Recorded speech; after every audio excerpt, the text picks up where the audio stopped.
Isa nag-message ako. Oh.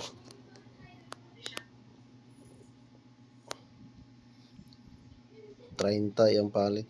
50 to 100 kapay.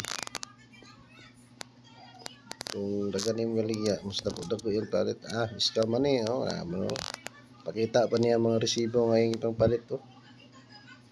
Ilaron na ta sa ilaron tong mga zero knowledge. Kung matay mga kabaluan eh. Kita mailad.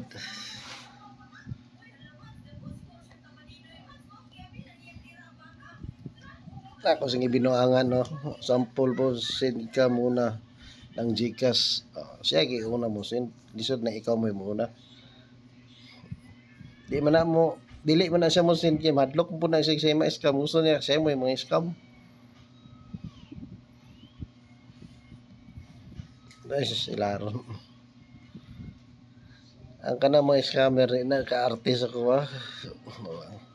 Kanang mga scammer ato pa ng scam mo ng mga kuan scammer.